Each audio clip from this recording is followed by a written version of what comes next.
வணக்கம் நண்பர்களே, ரியல் கோஸ் இன் ரியல் லைஃப். கரூர் மாவட்டம் குளித்தலை வட்டம் பஞ்சப்படிங்கிற ஏரியாவுக்கு பக்கத்தில் ஒரு சின்ன கிராமத்தில் வீட்டுக்கு பக்கத்திலேயே தோட்டத்து கிணறு இருக்கு. தோட்டத்து கிணத்துல கண்ணுக்குட்டி விழுந்து இறந்தது தான் நம்ம பார்க்க போறோம். அந்த கண்ணுக்குட்டி எப்படி கிணத்துல விழுந்தது தான் நம்ம சொல்ல போறோம். இந்த மாதிரியான விஷயங்கள் இனிமேல் யாருக்கும் நடைபெறக்கூடாதுன்னு தான் நம்ம வீடியோவே அப்லோட் பண்றோம். தயவு செஞ்சு நம்ம வீடியோவை ஷேர் பண்ணுங்க.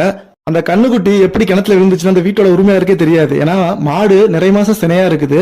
அந்த மாடு வந்து கன்று போடுற மாதிரி ஸ்டேஜ்ல இருக்குது. அந்த மாட்டை வந்து அந்த கிணத்து ஒட்டினாப்ப இருக்க மரத்துல, அதாவது கிணத்து மேட்டுன்னு சொல்லுவாங்க, அந்த கிணத்து மேட்டுல இருக்க மரத்துல அந்த மாட்டை கட்டியிருக்காங்க. அது மாதிரி கட்டவே கூடாது, அப்படி கட்டியிருக்காங்க. அந்த மாடு நைட்டா இரவு நேரத்தில் ஒரு மணி 2 மணி போல கன்று போட்டிருக்க மாட்டேங்குது. கண்ணு போட்ட கண்ணுக்குட்டி எடுத்தோன்னே அந்த கண்ணுக்குட்டி நிற்கவே நிற்காது, தள்ளாடிக்கிட்டே அலைஞ்சிருக்கும். அந்த தள்ளாடி பின்னாடி அந்த கிணறு இருந்ததுனால அப்படியே தள்ளாடி போய் உள்ள விழுந்துருச்சுங்க. அந்த கண்ணுக்குட்டி கிணத்துக்கு விழுந்து இறக்கிறதுக்கு முழுக்க காரணம் அந்த வீட்டு உரிமையோட அலட்சியமும் அறியாமையும் தான் காரணமே. வீட்டுக்கு பக்கத்துல கிணறு இருக்குது, அதை பாதுகாப்பா பயன்படுத்தணும்னு உங்களுக்கு தெரியாதா? அதே மாதிரி அந்த கிணத்தை ஓட்டினாப்ப இருக்க மரத்துல நிறைய மாசம் சினையான மாட்டை போய் கட்டலாமா? அந்த மாடு அதே மாதிரி கண்ணு போடும்போது கண்ணுக்குட்டி எடுத்தோன்னே ஒரு இடத்துல நிற்காது, தள்ளாடிக்கிட்டு பின்னாடி ஓடியாதான் இருக்கும். அப்படிங்கும்போது அந்த மரத்தில் அவங்க மாடை கட்டவே கூடாது. கட்டி அந்த மாடு சினையா இருக்க மாடு கண்ணு போடுறத அவங்க கவனிக்கவும் இல்லை. கண்ணு இரவா அந்த மாடு கண்ணு போட்டுருச்சு. கண்ணு போட்ட மாடு அந்த கண்ணுக்குட்டி அப்படியே பின்னாடி தள்ளாடிட்டு போய் இந்த கிணத்துல விழுந்து இறந்துருச்சு.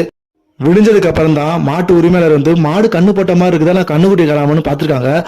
சுத்திலும் தவிர்க்காங்க, கண்ணுக்குட்டி காணாம். அதுக்கப்புறமா அந்த மாட்டை கட்டின மரத்தை ஒட்டினா அப்படி இந்த கிணத்துல எட்டி பார்த்துருக்காங்க. அங்கே பார்த்தா கண்ணுக்குட்டி உள்ளார இறந்த நிலையில கிடக்குது. அதுக்கப்புறமா நம்ம குளித்தலை தீயணைப்பு மற்றும் மீட்பு நிலையத்துக்கு தகவல் தெரிவிக்க நிலைய அலுவலர் திரு எம் கர்ணன் அவர்களின் தலைமையில தீயணைப்பு வீரர்கள் விரைந்து வந்து அந்த கண்ணுக்குட்டியை கீழே இறங்கி மீட்கிறாங்க. அந்த கிணறு வந்து கிட்டத்தட்ட ஒரு 80 ஆழம் இருக்குங்க. அதே மாதிரி குகை மாதிரி உள்ள இருக்குது. தீயணைப்பு வீரர் மணிகண்டன் வந்து மற்ற வீரர்களின் உதவியுடன் கயிறுல கீழே இறங்குற போதே அந்த கயிறு வந்து அப்படியே சைட்ல ஓடையில காலையே வைக்க முடியாத அளவுக்கு அப்படியே குகை மாதிரி இருக்குது. அப்படியே தொங்கிட்டு தான் இறங்குறாரு. தீயணைப்பு வீரர் கிணத்துல இறங்கி அந்த கண்ணுக்குட்டியை சாக்குல கட்டி மேலே கொண்டு வந்து உரிமையாளர்கிட்ட ஒப்படைச்சு, இனிமேலாவது தயவு செஞ்சு கிணத்தை சுத்திலும் கம்பிவேலி போட்டு ரொம்ப பாதுகாப்பா பயன்படுத்தின்னு தக்க அறிவுரை வழங்கிட்டு நிலையம் திரும்புறாங்க. தயவு செஞ்சு எல்லாருமே தோட்டத்து கிணத்துலாம் சுத்திலும் கம்பிவேலி போட்டு ரொம்ப பாதுகாப்பா பயன்படுத்துங்க, அலட்சியமா பயன்படுத்தாதீங்க. வணக்கம் நண்பர்களே.